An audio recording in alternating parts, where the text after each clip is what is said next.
নমস্কার বন্ধুরা, ভালোবেসে রান্নার নতুন একটা পর্বে তোমাদের সবাইকে স্বাগত। আজকে আমি কই মাছের একটা রেসিপি তোমাদের করে দেখাবো। সেটা হলো তেল কই। এটা খেতে কিন্তু খুব টেস্টি আর একদম ট্র্যাডিশনালভাবে এটা কিভাবে আমি তৈরি করি আজকে তোমাদের সঙ্গে সেটাই আমি শেয়ার করব।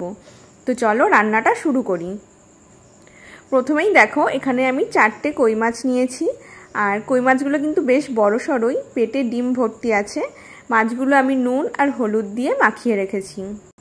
এরপর একটা মশলা তৈরি করে নেব। তার জন্য মিক্সিং জারে প্রথমেই দিয়ে দিচ্ছি পেঁয়াজ কুচোনো, টমেটো কুচোনো আর আদা কুচোনো। এবার এটার একটা মিহি পেস্ট তৈরি করে নিলাম। এখন মাছটা আমি ভাজা করে নেব। তার জন্য প্রথমেই কড়াইতে দিয়ে দিচ্ছি আমি বেশ খানিকটা সর্ষের তেল। এটা কিন্তু সর্ষের তেলে করলেই খুব ভালো হবে। তেলটা একটু নাড়াচাড়া করে গরম করে নিলাম। এবার একে একে আমি নুন হলুদ মাখানো কই মাছগুলো তেলে ছেড়ে দিচ্ছি। কই মাছ কিন্তু খুব বেশি ভাজলে শক্ত হয়ে যায়, তাই আমি 1 মিনিট মতো এপিট ওপিট করে কই মাছগুলো ভেজে নিচ্ছি। আর গ্যাসের ফ্লেমটা কিন্তু আমি মিডিয়ামেই রেখেছি। আমার এই সিম্পল ঘরোয়া রেসিপিগুলো তোমাদের ভালো লাগলে অবশ্যই একটা লাইক করো আর চ্যানেলটা সাবস্ক্রাইব করে পাশের বেল আইকনটা প্রেস করে দিও নতুন নতুন ভিডিওর নোটিফিকেশান পাওয়ার জন্য। দেখো মাছগুলো ভাজা হয়েও গেছে, আমি একে একে সব তুলে রাখছি।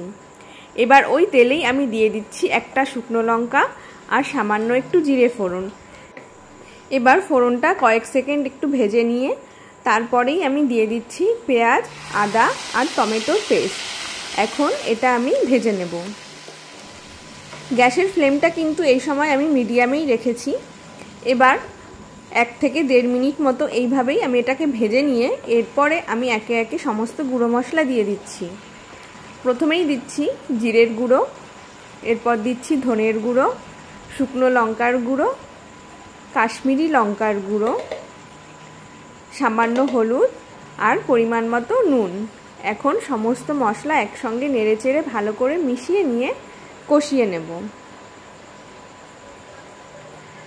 মশলাটা থেকে যতক্ষণ না তেল বেরিয়ে আসছে ততক্ষণ কিন্তু মশলাটা ভালো করে কষিয়ে নিতে হবে। তবে খেয়াল রাখতে হবে মশলাটা যেন নিচে কড়াইতে লেগে না যায়। এইভাবে 2 থেকে 3 মিনিট কষিয়ে নেওয়ার পর দেখো মশলা থেকে তেল বেরিয়ে গেছে আর মশলাটা কষানোও কমপ্লিট। এখন আমি ওই মশলার বাটিটা ধুয়েই পরিমাণ মতো জল এখানে দিয়ে দিচ্ছি। এখন ভালো করে নেড়েচেড়ে নিয়ে মশলাটা জলের সঙ্গে ভালো করে মিশিয়ে নিচ্ছি যাতে কোনো মশলার দলাভাব না থাকে। এখন নেড়েচেড়ে নিয়ে এটাকে ভালো করে আমি ফুটতে দেব। ঝোলটা ফুটে উঠলে এখন আমি একে একে ভেজে রাখা মাছগুলো ঝোলের মধ্যে দিয়ে দিচ্ছি। খুব সাবধানে দিতে হবে যাতে মাছগুলো ভেঙে না যায়। মাছগুলো দেওয়া হয়ে গেলে মাছ ভেজে রাখার যেই তেলটা রয়েছে প্লেটে সেই তেলটাও আমি এখানে অ্যাড করছি। এতে ঝোলের টেস্টটা আরও সুন্দর হবে। এখন একটু নেড়েচেড়ে উল্টে পাল্টে নিচ্ছি যাতে মশলাটা আর ঝোলের টেস্টটা ভালোভাবে মাছের মধ্যে ঢুকে যায়।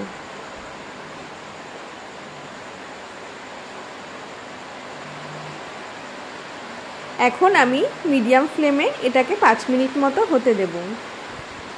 এরপর দিয়ে দিচ্ছি কয়েকটা চেরা কাঁচা লঙ্কা। এরপর আমি ঢাকা চাপা দিয়ে 5 মিনিটের জন্য রেখে দিলাম। ফিরে এলাম 5 মিনিট পর। ঢাকাটা এখন তুলে নিচ্ছি। দেখো তেল কইটা আমার প্রায় তৈরি হয়ে গেছে আর ওপর থেকে কতটা তেল ভেসে উঠেছে। দেখতে কিন্তু খুবই টেস্টি লাগছে। এখন খুব সাবধানে আরেকবার মাছগুলো আমি উল্টে পাল্টে নিচ্ছি। তেল কইটা কিন্তু এখন প্রায় তৈরি হয়ে গেছে।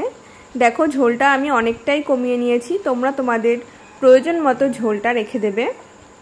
আমার খুব বেশি ঝোলের প্রয়োজন নেই, তাই আমি একটু বেশ মাখো মাখোই করলাম। এখন গ্যাস অফ করে দিয়ে এটাকে আবার ঢাকা দিয়ে আমি 5 মিনিটের জন্য স্ট্যান্ডিং টাইমে রেখে দেব। তারপরে গরম গরম ভাতের সঙ্গে পরিবেশন করব। তৈরি হয়ে গেছে খুব টেস্টি ট্র্যাডিশনাল একটি রেসিপি তেল কই। রেসিপিটা বাড়িতে তোমরা অবশ্যই একদিন ট্রাই করে খেও, খুব সুন্দর লাগে খেতে। আজ তবে আসি, ফিরে আসবো নতুন রেসিপি নিয়ে নতুনভাবে। ততক্ষণের জন্য ভালো থেকো, সুস্থ থেকো। ধন্যবাদ।